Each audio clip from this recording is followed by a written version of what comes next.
Hello, everyone. Welcome to another BDPA Tech and Career Talk. This is our first one coming off of BDPA Con 23. We had a great time down in Atlanta a few weeks ago. So glad to be back with you all. And as always, we're back with our good friends at Vanguard Consulting Group and Net.America Corporation. So we're excited for today's conversation. Before we jump in, as always, like to level set everyone who may be new to BDPA as well as our Tech and Career Talk platform. So BDPA is Black Data Processing Associates. Organization was founded in 1975. And we have a few purposes. One is developing computer programming technology skills in our young people within the communities of color, but also being a forum for professionals of color in the IT and technology industries. Our mantra is advancing careers from the classroom to the boardroom. So we're glad to have you with us. We serve students, we serve professionals, middle, high school students, college students, professionals, early career executives on up. So we're an organization for everyone if you're interested in the tech field. So tap in with us, visit bdpa.org, join a chapter near you, and connect with what we have going on in the future. This is our BDPA Tech and Career Talk. These take place on the second and fourth Friday of each month. We have a range of speakers and topics that we share with you. Some are more career related, some are heavy on the tech side. We have executives come speak, we have early career people speak, we have entrepreneurs speak to you. So you get a nice mix with our BDPA Tech and Career Talks, giving you something for everyone, no matter where you're at in your career and your journey.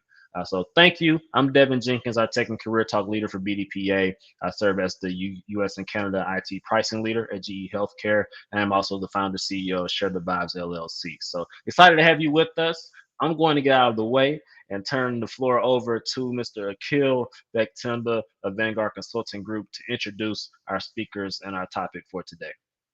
Right on. Thank you, Devin, and thank you BDPA for the host, and thank you Net.America for the platform. My name is Akil Bektimba. I am Vanguard Consulting Group LLC's President and CEO, and I am excited to kick off this informative conversation about the importance of helping others win.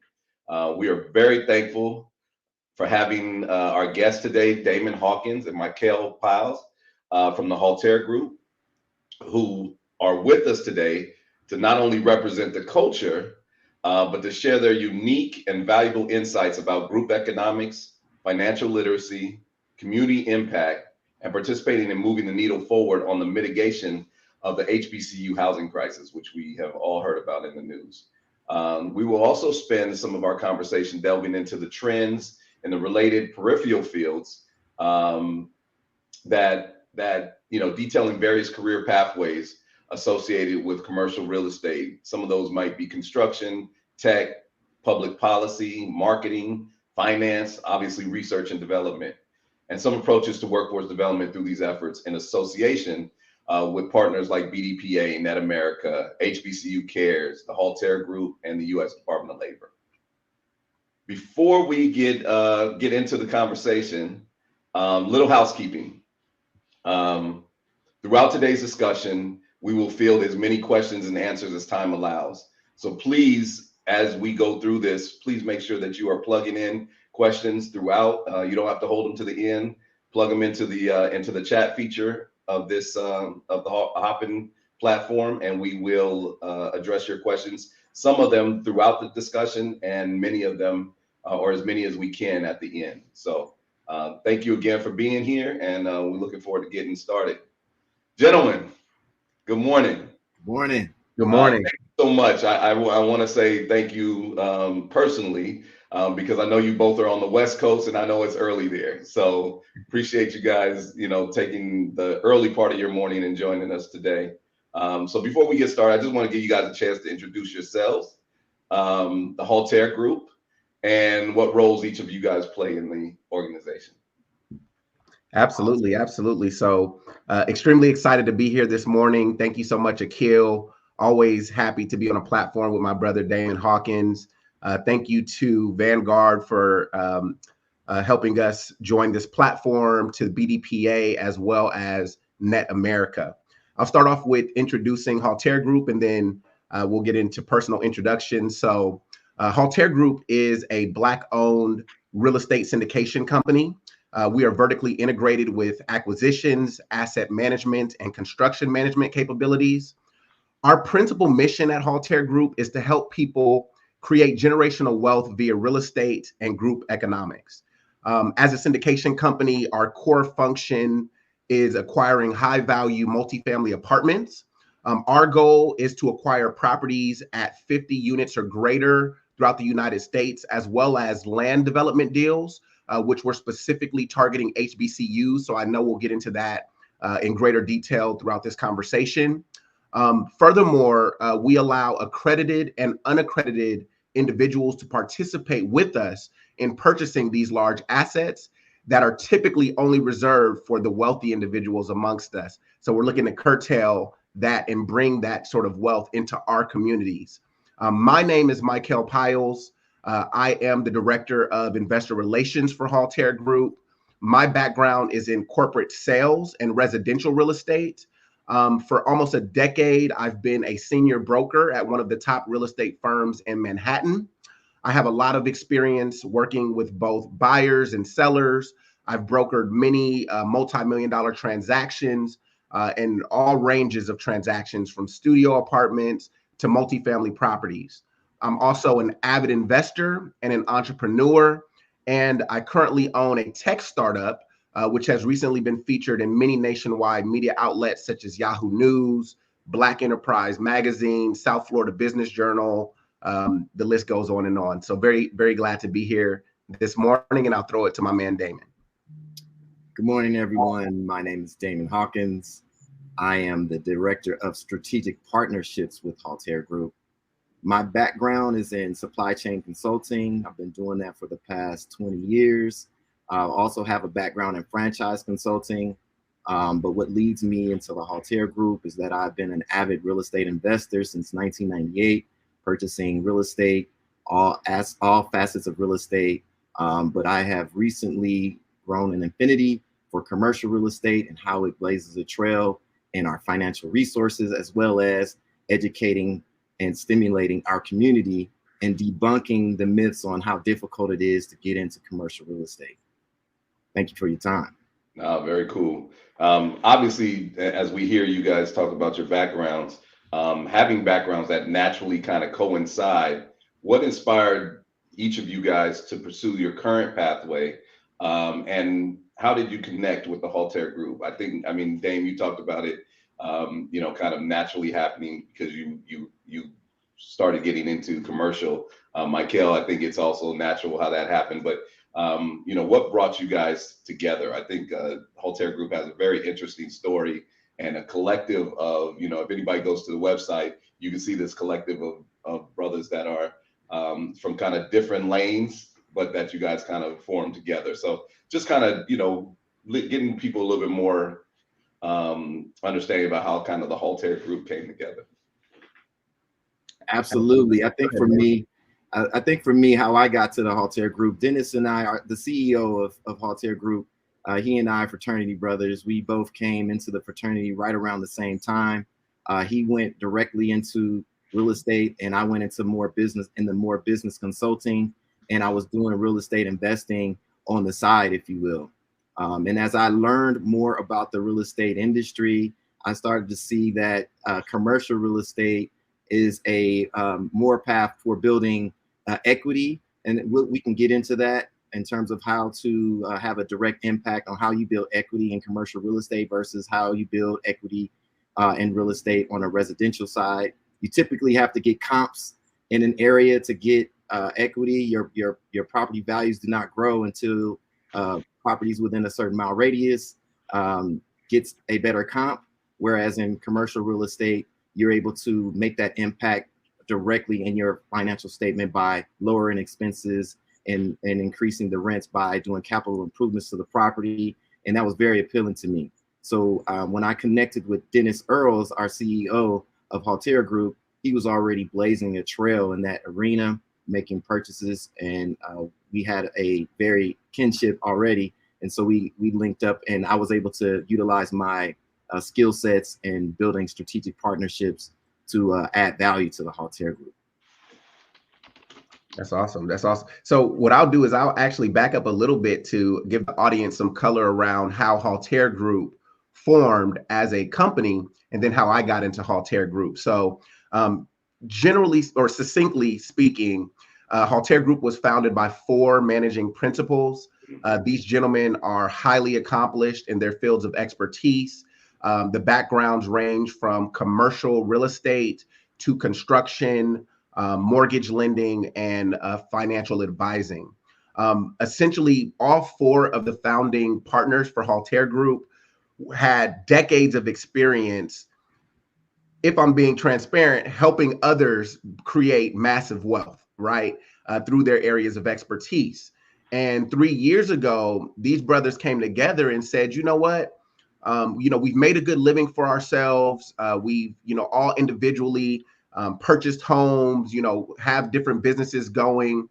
But when it comes to establishing generational wealth, something that unfortunately the Black and brown community hasn't been privy to en masse, really the only way to do it is to work together and pool resources, right? Because a lot of us don't come from money, as the saying goes. So these gentlemen decided to leverage all of their years of experience and expertise, helping to make corporations and other individuals rich, and bring that together to form Haltere Group so that we could leverage that knowledge to make ourselves and our community equally as wealthy.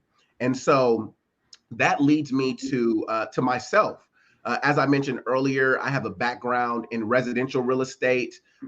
I made my bones in New York City, one of the hardest markets to get into, and especially as a young Black man getting into real estate in Manhattan, I was certainly the minority, and not just from an ethnic perspective. I was a minority through and through, and what I realized in transacting over the years in New York City was that 99% of my clientele base, who I'm very happy for, very grateful for, because they helped me, put a roof over my head and food on the table, but they didn't look like me, right? Most of my clientele, especially when it came to my sales transactions over $1 million, they were few and far between, that looked like me. And so as I matriculated through my career and through my understanding of the industry, something that was important for me was to get into an environment where I could change that, where I could work with other folks from, similar backgrounds, but also make a huge impact in my community and do something that would allow us to bring wealth and to get the education and the knowledge to acquire that wealth. And so as I was searching for various opportunities and various endeavors to get into from a investment standpoint in real estate, Haltere Group came across my desk, and I was like, oh man, these cats are sharp. They're doing exactly what I want to do. Their ideologies, their value set, the company mission, it aligns with everything I'd like to do and the mark I'd like to leave on this world. And so I reached out to them. One of the founders is my frat brother as well. Actually, 2 of the founding partners are my frat brothers, but I reached out to one of them, had a conversation, and just let them know earnestly, man, I love what you all are doing and building. This is germane to who I am and what I'm and the legacy I'm trying to lead. I want to be a part of this. And he was open to it. And from then on, the rest is history. That's perfect, and I think that's it attributes to the kind of momentum that the Haltere Group has, that I've seen kind of from outside in, and how the story and the mission resonates with kind of just your average person, especially those of us who are interested in making an impact and kind of pushing the culture forward. I got one more question, kind of more related towards kind of career pathways and that kind of thing, and then we'll get more into the Haltere Group and kind of you guys' missions and some of the work that you guys are doing. We have a wide range of participants that tap into BDPA's Tech and Career Talk series. Some of whom are in high school, as Devin mentioned in the opening. Some are in college, some are in in professional fields. Can you elaborate on the diverse career pathways within the commercial real estate industry that interested individuals can explore, And how does the Haltere Group actively support and promote opportunities in areas such as construction, technology, and some of the other ones that I mentioned earlier? So I'll start off with that one. So when it comes to commercial real estate, I mean, there is a myriad of verticals that you can insert yourself in. You know, when people hear real estate, all they think about is land and property, right?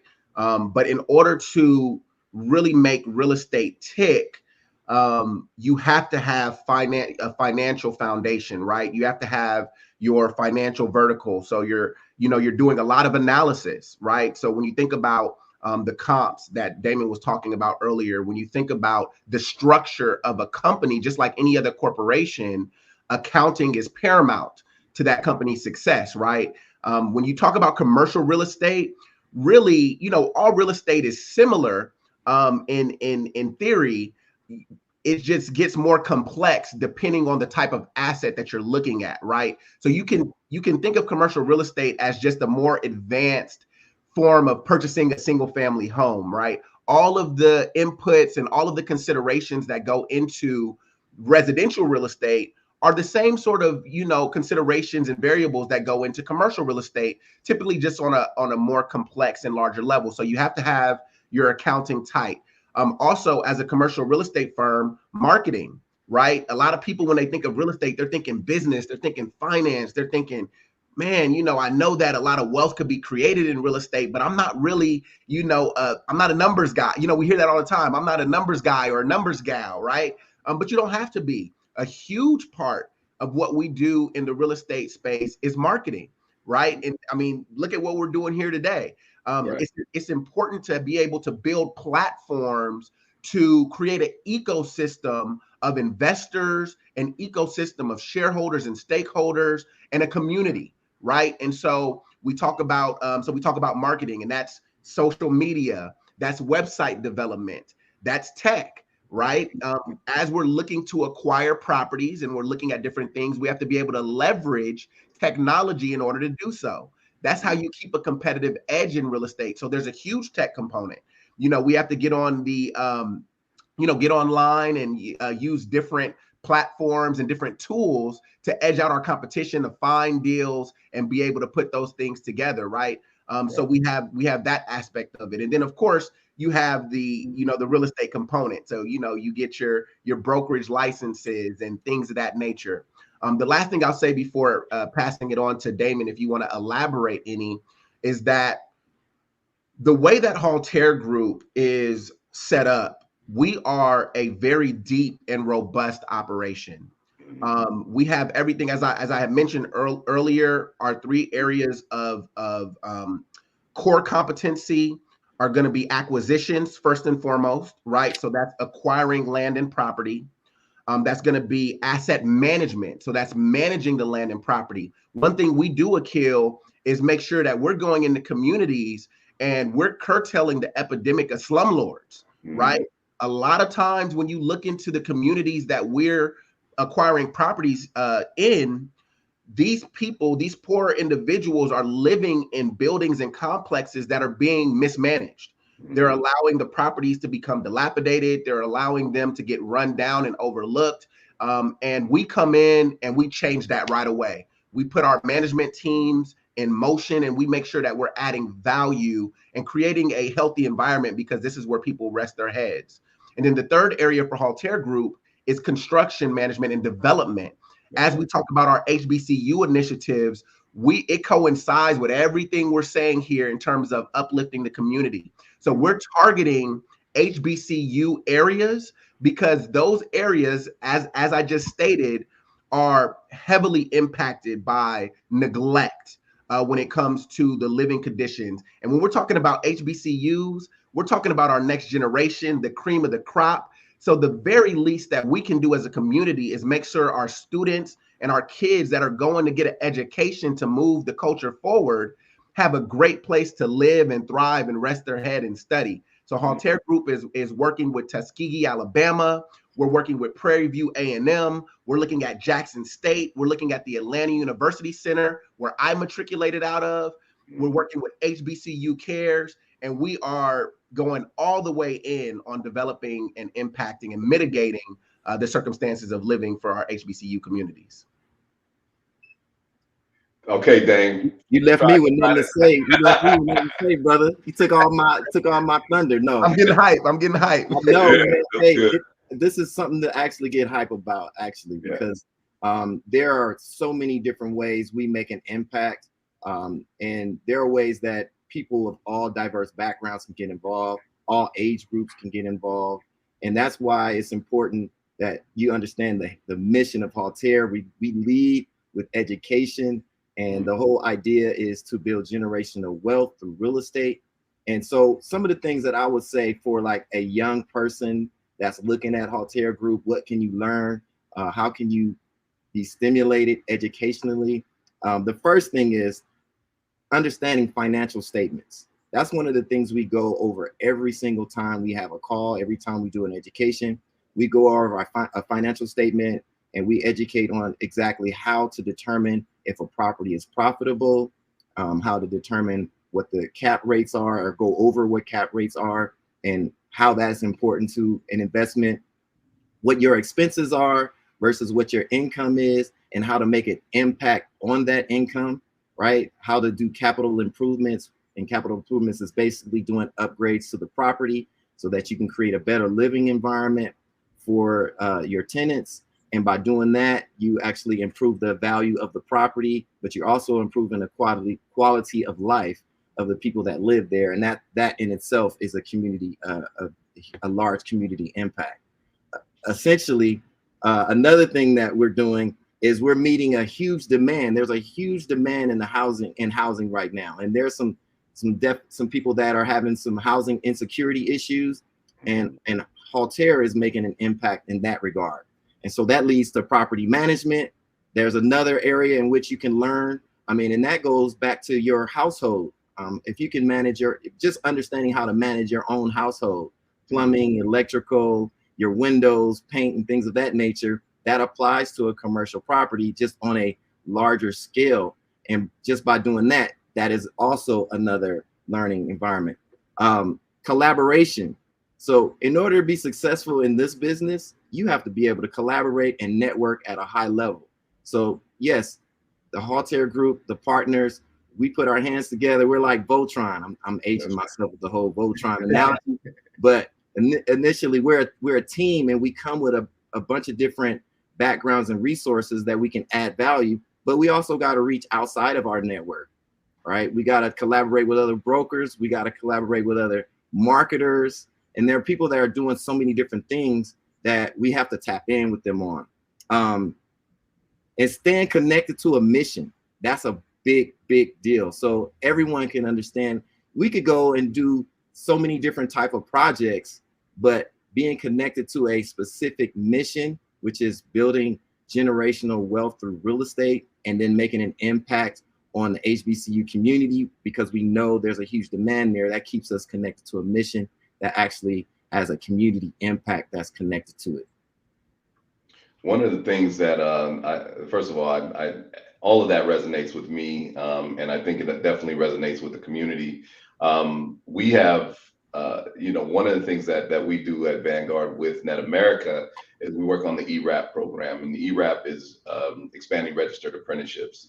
And so as I hear you talk about, and the reason why I strategically threw in there some career pathway conversation is because I want to make sure that the audience, especially those younger folks and even people transitioning from careers to career, have kind of some insight on how this area of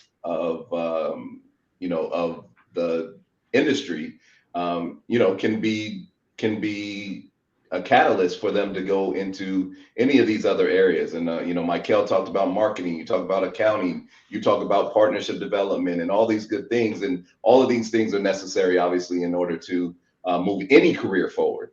And so, a lot of these areas are definitely apprenticeship possible, and and there's definitely some more to talk about that.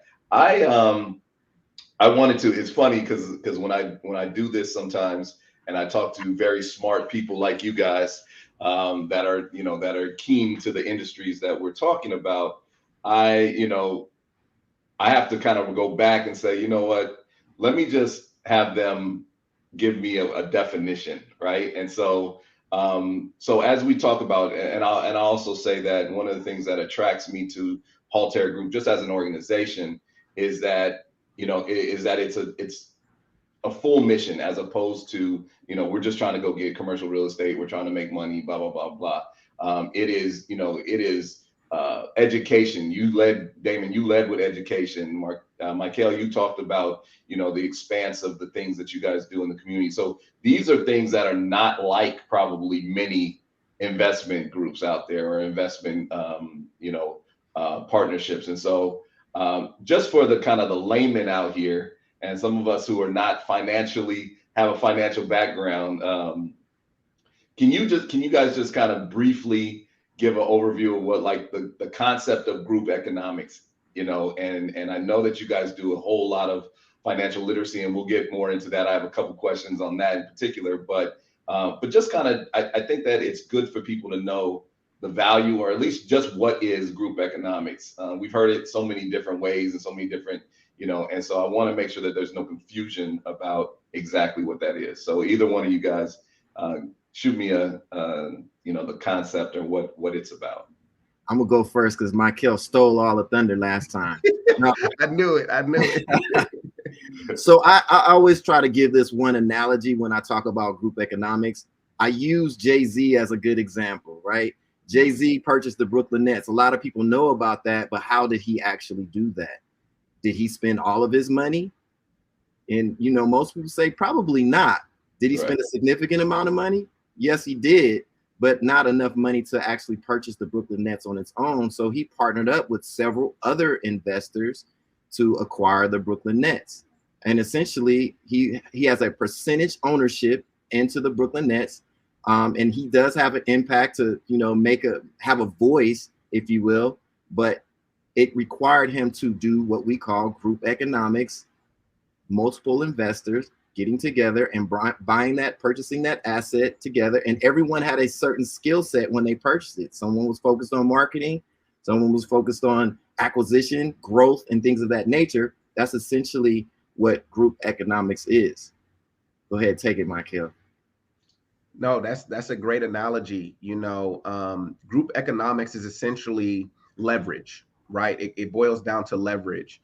I have a saying that I like to say a lot, that I got from one of my mentors, and that is, none of us are as smart as all of us, right?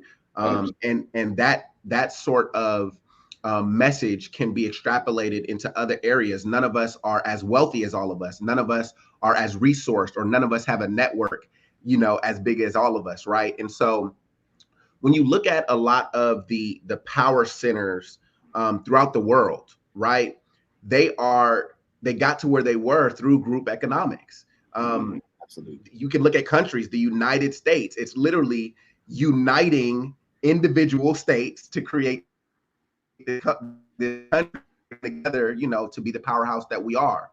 Damon talked about, sports teams, and, so a lot, you see group economics everywhere. Everything, almost everything in business and corporations is a syndication, right? But where Haltere Group, our mission really separates us from corporations out there, is the education that we espouse, to our audience, right? Because at the end of the day, Akil, in order to create the most leverage, right, you have to understand what it means. And so I love the fact that you brought this back to a definition, right? And so I will bookend, my little soapbox here by saying to all of you out there, group economics is essentially a gathering, a grouping of resources, whether that's financial or intellectual property, that allows you to move your group, your collective, your community forward. That is what group economics is, and that is what Haltere Group tries to instill and educate in the community every day. That's perfect. That's perfect. And if you're a history buff like I am, anytime that we have been successful as a people, it's been because of that. There we go. It may not, may not be financial, but if Dame is a carpenter and I'm a electrician and you're a, supplier, Yeah. we building houses, right? So I mean, it's I like that you utilize terminology around resources and IP and these other things too, because when people think about group economics or collaboration, they think about us putting our money together. It's really putting all of us together and putting our resources and our knowledge and all of these other pieces. And so I'm really glad, and that was strategic that I asked that question of you two, because I know that you guys are gonna smash that one, and it also attributes to the Haltere Group as being a commercial real estate investment firm in a landscape being Black owned, right? And how you guys approach it. I have another kind of segue question here. So this is more about how you guys do what you do, and so it's, what strategies do you employ to ensure that your real estate investments align with the broader economic and social needs of the communities you serve? One more time. You touched on this a little bit with the HBCU initiative, but I just think kind of more general, and I think that you also touched on it, Mikael, when you were talking about slumlords and some of those things. But I wanted to kind of get a little bit more into what strategies do you guys employ to ensure that your real estate investments align with the broader economic and social needs of the communities that you serve? Okay, yeah, I could take that one. So I mean, obviously, Mikael addressed that with the HBCU strategy that we have. As you know, there's huge housing insecurity around HBCUs. In fact, there are students out there that probably are not going to attend an HBCU because of the housing insecurity issue. And there's some HBCUs out there right now that their first year, some of the students are doing remote because of there's not enough housing. So by us being able to make an impact in the HBCU community, we're increasing education or access to education for students out there. And so that right there is a broader perspective on how we're making an impact. The second thing is we're looking to partner up with different elements as it relates to safety, right? And so we're establishing a nonprofit organization, or we have a nonprofit organization established. It's called Helping Others Win. And by doing that, there are a bunch of opportunities out there where we're creating like safe zones, or what they call like housing hubs that we will put on the property. So in the event of a catastrophic or weather issue or hurricane and things of that nature, we'll put resources such as, supplies, water, first aid kits, and things of that nature on our property. And then that will allow a community within a certain mile radius to have access to our properties, so that they can, get their basic needs met in the event of a catastrophic storm or things of that nature. The government right now is providing resources to investors that provide these resources to community. So these are things that we're looking at in a long-term perspective, and also just simple one-on-one basic ways we make an impact. You talked about slumlord. We did have a property that the owner was a slumlord, and they want to work with Haltere because we're going to increase the quality of life for those people, the tenants on that property, just to have their basic day-to-day quality of life be established in that format, and that's part of our mission. That's fantastic. I also want to just throw something on top of that. That was eloquently said, Damon. As I think about your question, Akil, when you talk about how do we align with, basically the needs of the community, right? If I was to sum it up, I would say that we take partners. We don't profess to be, the authority on everything and how can we be? We have properties across the United States. We invest in different communities. And in order to do that on the scale that we're doing it and build what we're trying to build, we have to take partners, right? So we do that through a variety of ways. When we talk about HBCUs, it's connecting with the administration. It's talking to, the governance of that community as well as that institution, the presidents, to figure out what do they need, right? because Haltere Group, you know, we want to make an impact, but we don't know what every HBCU needs. We don't know what every community needs. Everything is case by case. So we do a great job of taking partners. We're speaking to the mayors of these cities that we're going in to develop in, right? To understand, you know, what is the outlook of the next 10, 15, 20 years? How can we make sure that we're not just coming here to develop some income producing assets and move on, but that we have what we're building has staying power, and it truly has an impact. So we you know, we take all those things into consideration, and then we take strategic partners. You know, we work with you, Akil, and Vanguard. We work with HBCU Cares. We work with the Divine Nine organizations, right? And Greek affiliations. We're working with professional athletes, right? When we talk about the Black and brown community, a lot of the wealthiest in our community, you know, are athletes and entertainers, and we work with them. You know, what is it that you all are looking to do? You know, how are you building a legacy financially outside of, you know, playing sports, outside of singing and acting? We take partners, Akil, and we make sure that we galvanize the community from all aspects of the community so that what we're doing has collective staying power. I can appreciate that, and I think one of the keys that I hear and take away from me is your reference to long-term plans, right? And that you guys are not trying to go into communities, get something and get out, right? It's a real investment and commitment to the long-term strategic plans and stability, right?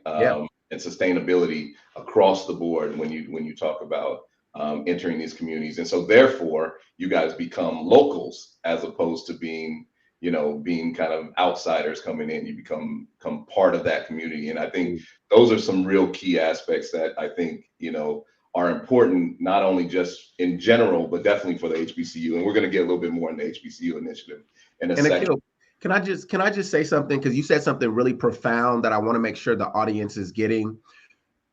What Haltere is all about is the long game when it comes to, you know, building wealth and making the community impact. See, creating wealth is almost analogous with a long-term vision, right? That's why when you think about generational, that in and of itself speaks to years and years of building and progress. And I think one of the problems, the reason I just had to jump in here is because I think one of the problems that we've seen with our community is this get rich quick mentality, 100%. Right? You know, this flip mentality. Okay, how can I flip this, you know, to get a bag, right? And listen, I get it. You know, those are enticing prospects. When you talk about house flipping and you talk about, you know, the get rich quick schemes, they're enticing. But, you know, time and time again, they usually don't work, and they usually don't lead to wealth creation. So for everyone out there listening, especially our young folks, don't always jump head first into these, you know, get rich quick schemes. When you talk about building wealth, especially generational wealth, it takes a long-term vision. What Haltere Group is building, Akil, and all of you out there, is something that's going to impact our kids' kids and their kids. And the only way to do that is not to have a right now mindset, but a future mindset. And that's what it's all about. Yeah, and I think that's the teaching. And you almost took the steam out of my next question, but I'm going to ask it anyways.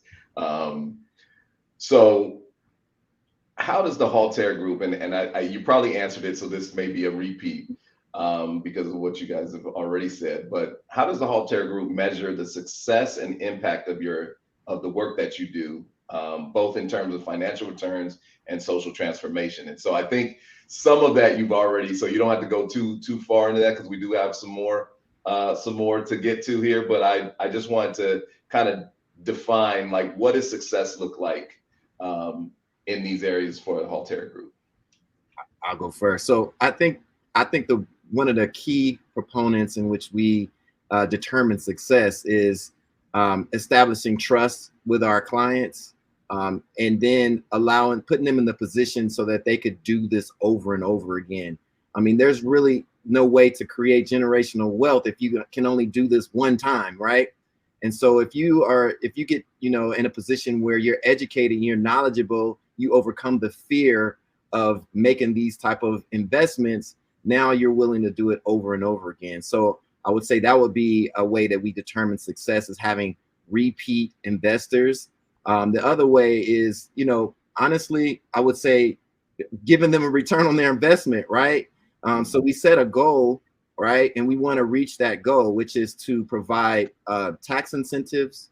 We want to provide cash flow, and we want the properties to appreciate in value. If we're not hitting those three areas, we're not hitting our goals. And I think that those are the main contributing factors that I would say we look at to determine success. That's huge, Damon. You hit it on the head. And so I'll just punctuate what you said from a financial standpoint. You know, when we're talking about generational wealth, you know, it's great to have the ideology that we're speaking of, but hey, there's an aspect of dollars and cents here, right? So ROI, you know, one of the main ways that Haltere Group measures our success is the return that we're able to give to our investors. I'm proud to say that in just 3 years of operation as a Black-owned investment company, we have acquired $30 million of assets under management. That's nothing to sneeze at. You know, we're one of the fastest growing syndications, probably in North America at large. But what's even more impactful than our asset portfolio is what we've been able to give back to our investors, that return that we're talking about. We have over 130 active investors, the gross majority of them being from Black and brown backgrounds, and we've been able to pay over $500,000 of distributions. That's cash money to our investors, not to mention the equity that they are appreciating in our assets. I would say on average, all of our assets have accrued at least $1 million of value since we've acquired them, which is absolutely huge. And when you talk about this portfolio, we're talking about 81 units in Monroe, Louisiana. We're talking about 44 units in St. Louis, Missouri, 61 units in Fort Smith, Arkansas, 101 units in Mountain Home, Arkansas, 5 acres of land in Tuskegee, Alabama. Keep going. Keep going. You know what I'm saying? When you talk about measuring success, it doesn't get much more black and white than that. And we make sure that as we are, you know, making sure that we're contributing to the cultural narrative of generational wealth and helping others win, we're lining up those dollars and cents too, because that's equally as important. 100%. And I like the run. I wanted you to keep going, and I know as probably the next time. So if we do this again in the next few months, next year, that list is going to be longer. And so, you know, right, we definitely want to see that happen. Our topic today is always fitting. I think it fits in any time period, but it's even more fitting as the news comes out about the disparities in wealth. And you guys have been talking about this, showing that Black wealth is on a projected drastic decline. I know we've had some conversations about that. We also see that in your industry, there are fewer Black commercial real estate investment firms than others. What do you think about this, and how can we confront and change this reality? Because I know that we want obviously the success and growth, massive growth of the Haltere Group, but I also know that you guys have such a huge educational program and you know, what you're trying to accomplish there, that you're probably going to have, you know, other entrepreneurs follow your track, right? And duplicate some of the things that you guys are doing. And then we have, you know, more of us in the industry. So I'm just kind of wondering, you know, how do you think we confront the fact that there's so few, and you know, how do we change that reality in the industry itself? Well, I would say the way to confront it head on is to let people know that we're willing to share all the information that we have, and just making it an open book.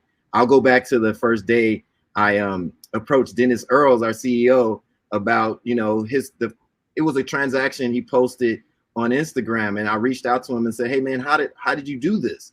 You know, and he was like, hey man, look, let's set up a call on every Monday at 3 o'clock. And we'll go over all the details. I'll share everything I know. I'll share everything with you. That was just, I mean, obviously I am his fraternity brother, so I feel a little bit biased, but I think he would have done that with anyone. And so we were on a call for, you know, weeks at a time, just going over all the elements on how a commercial transaction worked, how he was able to negotiate that deal, who he collaborated with.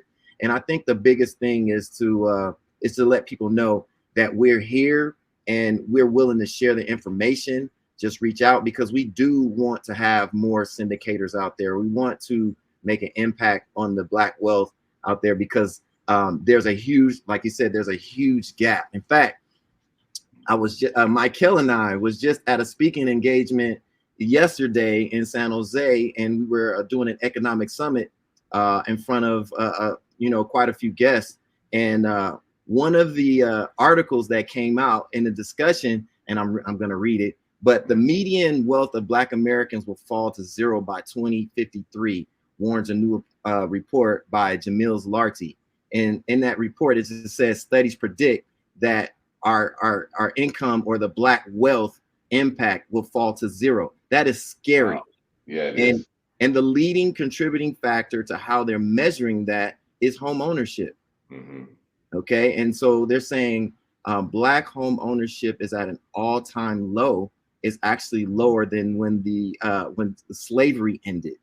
All right, and so during Jim Crow, okay, we were only allowed to do business with each other, right? So we were so Black entrepreneurship was actually being indirectly supported, because we could only go to Black restaurants, Black gas stations, Black cleaners, and things of that nature. So we had to be entrepreneurs. But then when Jim Crow ended, right, that's when all the diversity came in. And so a lot of these Black businesses suffered as a result of that, hence a direct impact on home ownership.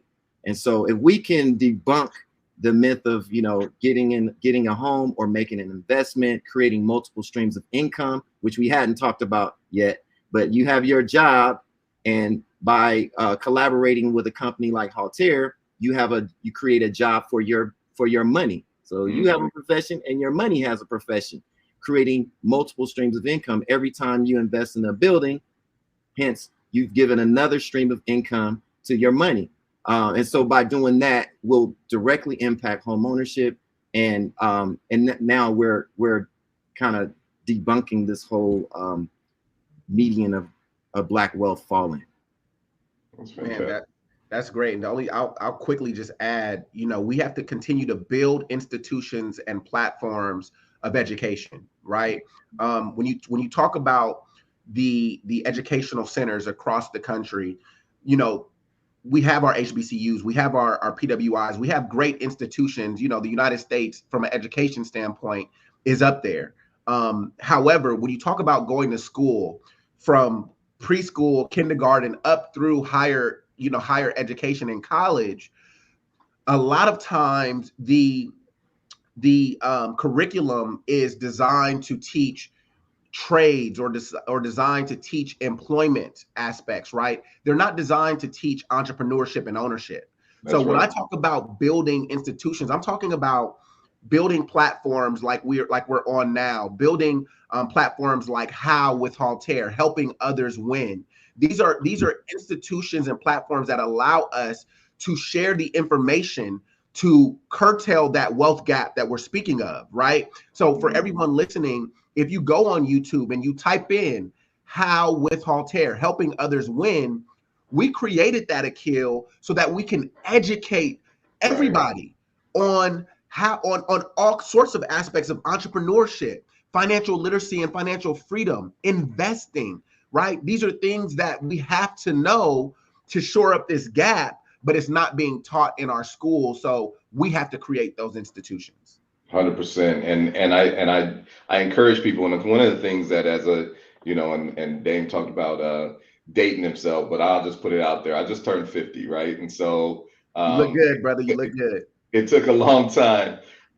It took a long time for me to realize that I didn't have to take some of the blinders off in some of my aspirations, right? And definitely the gathering of information. And so what I found a few years ago, definitely as I started my own company, was that you can take bits and pieces from a lot of things that and kind of pull it into your gumbo of experience and knowledge, and right. And so I would encourage people who are maybe not even interested in commercial real estate to still tap into you guys' your platform and how with Haltere, because there are going to be some jewels that they can pull from there that are that may just be one thing that they need to get over the top on their thing. It might be something financial. It may be something about your experience with partnership development. It may be, hey, I went to Clark University. I know you did, Mikael,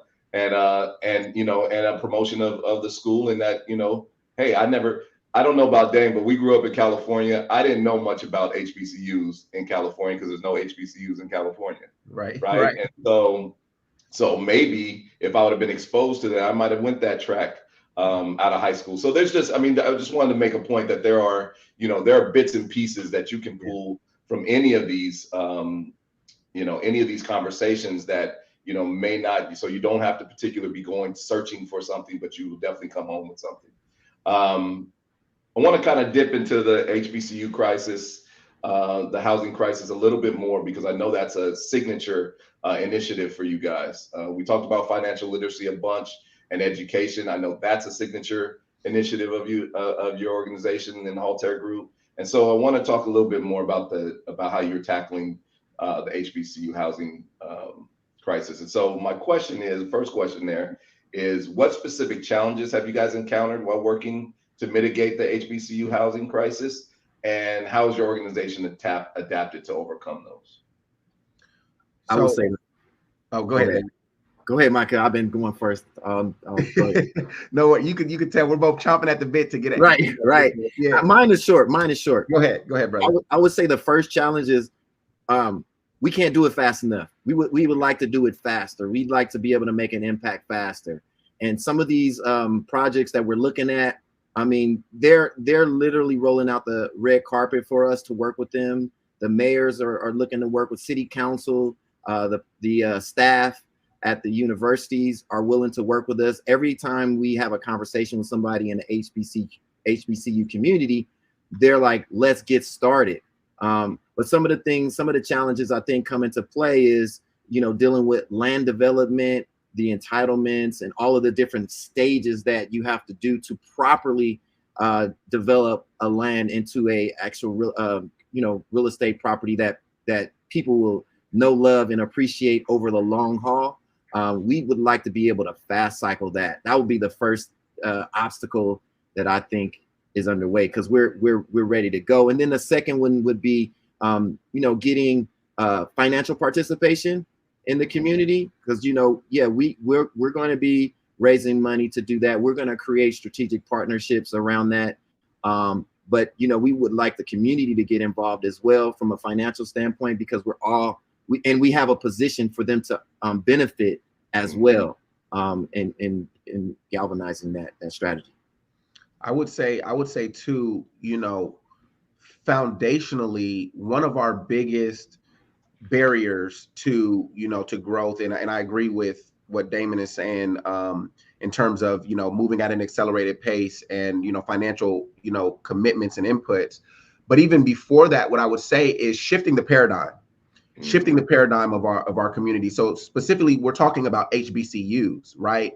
And let's be honest, because of several factors that started before any of us were born and alive, our community is not used to working together on such grandiose initiatives, right? When you're talking about impacting the housing crisis at HBCUs, you're talking about multi-million-dollar projects that are multifaceted behind the scenes in terms of the players that you need bought in and engaged to make that happen. And we're not used to it. We're just not used to working together in that way. Systemically, it's been, unfortunately, that mentality has been stripped from us. So Haltere Group, the reason that we're on this platform right now, the reason we created Helping Others Win and our YouTube page, is because we understand in order to attack these epidemics, foundationally, we have to shift the paradigm. And that is working together and trusting each other, right? Which is so imperative. We get into some of these areas, and I'm just going to be transparent. some of the barriers aren't even, finding the land or creating the plan to make it happen. It's getting buy-in from certain stakeholders that just aren't used to trusting each other, right? And so we're trying, and I see what BDPA, Vanguard, Net.America, we are shifting the paradigm, and that's where it all starts, in my opinion. 100%. I think that and you talked about shifting the paradigm, and it is really essentially a mind shift, right? It's a mindset change, and how do we approach things? There's certain conditioning that we have to overcome to get to where we're trying to go, and so I can appreciate that. I'm glad you said that. The next question that I had, this is really kind of talking about HBCUs, but also talking about kind of our communities in general. I know that the approach is or the initiative is with HBCUs, but you guys mentioned earlier about how a lot of the land or a lot of the property and a lot of the real estate around HBCUs are, historically kind of dilapidated, historically kind of, low income. And so I think one of the really cool things about what you guys do, and you talked about Arkansas and Louisiana and all these places, even that aren't HBCU hubs, you are going into those places to do these things. So I just wanted to highlight that, but I also want to say, in what ways, and you talked about it a little bit, but I want you to kind of go a little bit deeper into what ways you collaborate with HBCUs, the local communities, other stakeholders to achieve the goals, and what outcomes are you seeing with those collaborations? I know we talked about that you guys both eloquently talked about the challenges that you're facing, but on the kind of the other side of it, what has been successful so far, and how, and in Tuskegee and these other places that you're talking about, what have been successful? So I'll jump in, and I'll just say that getting boots on the ground, right? It's very important for a company like Haltere Group or any other entity that's looking to make a change at HBCUs to visit the campus, visit the landscape, shake hands and kiss babies, right? You have to have a real understanding of what's going on there. So for us, one of the things that's been most successful is actually going into the market, going onto the campus, going into the community, and creating authentic relationships. Once again, I don't want anyone to be disillusioned to think that we're going to fix, the housing crisis in the next year or 2 years, right? This is a long-term play. When you talk about shifting the paradigm and shifting the narrative, we're dealing with years of problems and regression. So in order to overcome that, you need years of progressive initiatives and practice, right? I like to tell people this, and I'll pass it to you, Damon. When it comes to creating generational wealth, sometimes we use that as a buzzword, and so everybody is like, I really want to create generational wealth. Well, in order to do that, 9 times out of 10 is going to take generational sacrifice, right? And so when we talk about impacting the HBCU communities, it is being in it for the long run and making sure that the community, the school, the administration, they understand that we're not just here to make a buck off of your name, but we're here to make a change and really be in there with you. So for Haltere Group, it's been getting in the market, getting on campus and in the community, and forming strong, genuine, long-lasting relationships. Absolutely.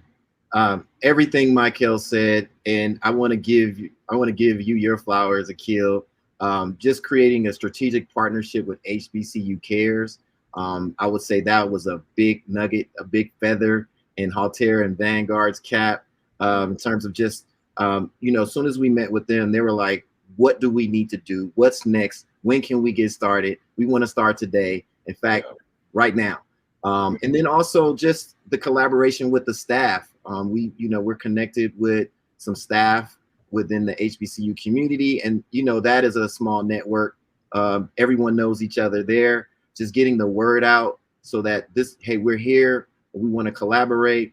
And through that, there's been a lot of low-hanging fruit that we haven't had yet to get in contact with, but there are owners that have property right around these HBCU, communities that, hey, look, I'm looking to partner up.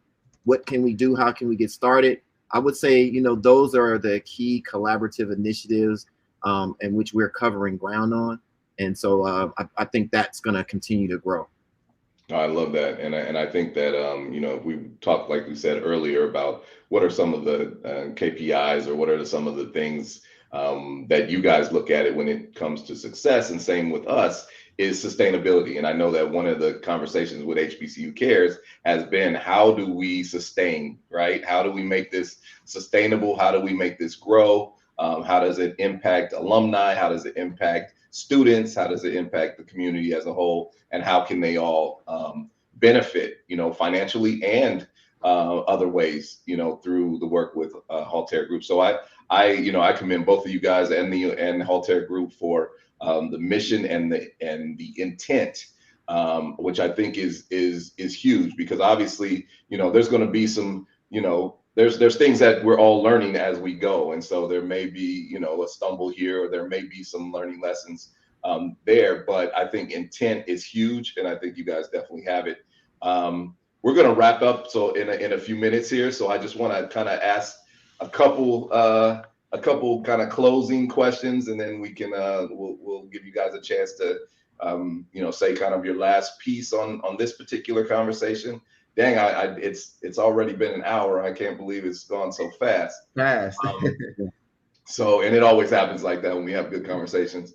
So I think, talking about success, could you guys share some success stories or examples of how the Haltere Group has contributed to the growth of its investors and stakeholders? I know you talked a little bit about some of the things that you saw earlier, but really kind of in the general public, and then how does this tie into Haltere's mission? Go ahead, Mikael. Okay, I'll start off. So one of the things I love about what we've created with Haltere Group is we've created a tradition within certain families and certain family dynamics of real estate investment and ownership and equity. When you look at our various funds right now, we're currently on Fund 6. So if anyone is interested in learning more about how to invest with Haltere Group, how to get equity, we do have our investment opportunity calls every single week. I'm sure this platform will put up how you can find us. We always post on our Instagram at Haltere Group those calls, so you'll be able to join the call. But back to your question, Akil, what I've seen is a lot of families, right, coming together and investing together as groups. See, a lot of people don't understand that when you talk about, and this goes back to the whole group economics thing, folks ask us all the time, well, what if I don't have, this amount of money to invest with Haltere Group? That's okay, because if you don't have it, you and your brother has it, you and your cousins have it, you and your colleagues have it, right? You just have to pull those resources. That's what we're educating folks. And it's been working, Akil, over the past 3 years. When you talk about success stories, the number of families that have come together, created a trust, and now we're on time, because this is like a part 2. Yes. A family trust. These are wealth creation vehicles, legacy vehicles that people are creating to invest in Haltere Group funds and assets. And so I think that's a huge success. We have folks that have never even purchased real estate that are now owners, partial owners in multi-million-dollar assets. It doesn't get more successful than that. So absolutely. Yeah. I would just say, I think the success that I see from my vantage point is the amount of first-time investors, right? The amount of young investors that are in their 20s. They're literally investing in a transaction to just watch a transaction happen from beginning to end, seeing what paperwork is processed, how it's being determined and analyzed. That transfer of wealth to the younger community is a huge win. And then I just want to tag on to what Mikael stated earlier. Just creating an environment for the importance of transferring wealth from generation to generation by creating a trust. That is that's a huge contributor to the wealth gap or the divide in our wealth gap is transferring wealth from generation to generation. And just by creating a trust, which could lead to a whole nother session. I don't want to take too much. No, absolutely. Right, it could lead to a whole nother session. But just by creating a trust in itself is putting in the knowledge that, hey, you're in position to transfer this wealth properly in the event that something happens to you in your current generation. So I believe those are two major wins. And we talked about and just talked about intent. Those are intentional steps. Those aren't just happen, right? I mean, you do have wills and you have these other things, but the trust, which I'm still learning myself about, is huge. It's huge, and it's incredibly intentional. And those that benefit from it will know what your intent was because they'll be benefiting from it. So I think that's fantastic. We have a couple questions, it looks like, or at least one question in the chat that I want to throw out there. It says, does Haltere leverage residential loans with U.S. veterans under GI housing bill in building generational wealth in economically disenfranchised and marginalized communities? I'll take that one. So what's beautiful about the Haltere business model is you're able to invest with Haltere and not have to put up your personal financial resources. So the general partners of the organization, basically the organization takes on the financial responsibility in terms of putting up financials. So you don't have to worry about a loan when you invest with us. You can utilize, but I would love to have a conversation with you about that because it leads to education on how to actually make an impact on that. Because if you can leverage your residential loans as a U.S. veteran, there's a significant advantage in doing that. And then we can show you how to leverage that investment into investing with Haltere, creating two assets with that one strategy. That's fantastic. So one of the last questions here real quick as we tie this up. And I think that, we talked about kind of other syndication, growing other folks' ambitions and other firms. Just as an organization, I would love for you two to give, because you guys are so so good at networking and kind of moving the mission forward. What advice or insights would you offer to other organizations looking to make a positive social impact while operating in your industry, especially within the context of racial and social equity? I'll start off with that one. That's a really great question. The insight or the advice I would give is create a mission, create a crusade. Far too often in the world of real estate and investment and finance, even entrepreneurship, people are principally driven by making money. Yeah. And there's nothing wrong with that. There's nothing wrong with having a desire. You need money to live and grow and thrive. So I get that. But what Haltere Group is beyond, an investment company is a collective of individuals who all want the same thing. And that is to impact and create and drive generational wealth in our communities. And so my biggest advice is whatever you're doing, whatever industry you're in, whatever you're into, have a purpose, have a why, right? WHY, have a why behind it, because I guarantee you that if you're led by something more than just making money, that's where you're going to find the most investment. And I'm not talking financial, I'm talking about community investment into what you're building. And also the most inspiration and motivation to keep going when times get hard. Fantastic. I'll just say community impact. Your mission should connect. Well, my recommendation is that your mission connects to some form of community impact. I think that will drive you on. That will get people aligned with your mission because they'll have those same values. That's fantastic. And we're going to wrap up. This has been a fantastic conversation. I knew it would be. I'm so glad that you guys were able to get on. Kind of some, maybe a couple closing words, and then I'll wrap up the talk. Damon?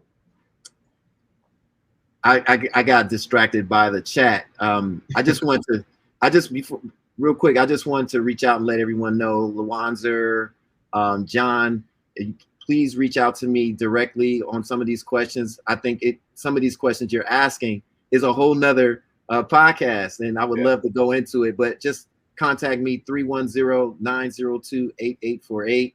I'd love to talk to you in more detail about some of the questions you're asking. I did get caught up in reading the chat. What was your question, Akil? Last words. No, last words. Just give you an opportunity to give some last words. And I will say, I'm glad you mentioned that.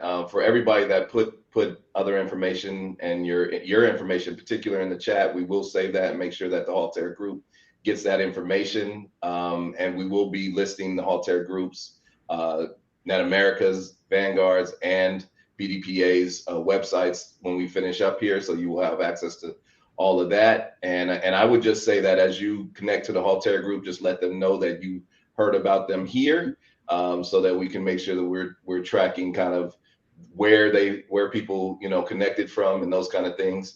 But yeah, as we close up, gentlemen, kind of a last word to the audience, and telling them one more thing as we close this great talk. My final words is, you can accomplish anything that you want as long as you have strong intentions, community impact, and a team. Together, everyone achieves more. Man, that was great. That was drop the mic. I should let you go last. No, I just want to thank you, Akil, once again for inviting us on this platform. I want to thank Devin and BDPA, Net.America. This is what it's all about. This podcast, this discussion, it just warms my heart, man. And I'm just glad to be a part of the conversation. Everyone that's listening out there, I echo the sentiments of my brother Damon here. Have a purpose, get into your communities. You don't have to always think global. There's a lot of work that needs to be done on a hyper local level. So it starts at the home, it starts in your city, your neighborhood, your town. But we can all win together by having that mindset of forward progress and wealth. So thank you for having us. Fantastic. And as I close up, I'm gonna have Devin come on and finish up, but I wanted to really quick make sure that we put up the websites on the screen for the audience to see now, and then just announce that National Apprenticeship Week is coming up in November. Net.America has a series of events. Make sure that you participate and come and see and be part of National Apprenticeship Week and what we have to offer as a team. It should be some really great speaking panelists and the whole nine. We do a lot during that because we support, like I said in the early part of this conversation, ERAP and expanding registered apprenticeship programs and our work with the U.S. Department of Labor. So we're very excited about Apprenticeship Week coming up. And I think that's it. Thank you for joining us today, guys, and we look forward to the next one. Devin, are you there? You want to close us out for BDPA? Yep, I'm here. So thank you, Akil and Vanguard Consulting Group, for hosting and facilitating this timely and relevant conversation to everyone, whether you're in tech or not.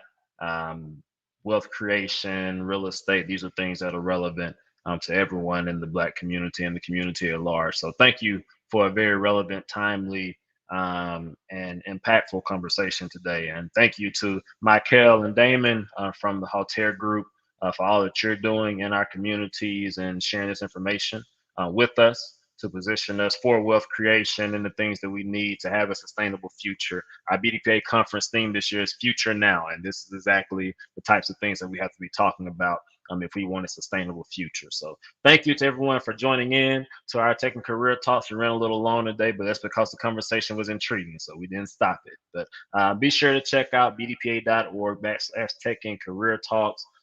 Check out Net.America Corporation. That link is in the chat as well. And everything, so you can see this content, reference, and share with your friends. It'll be on our YouTube channels and everything per usual. So thank you. Until next time, stay safe, stay blessed.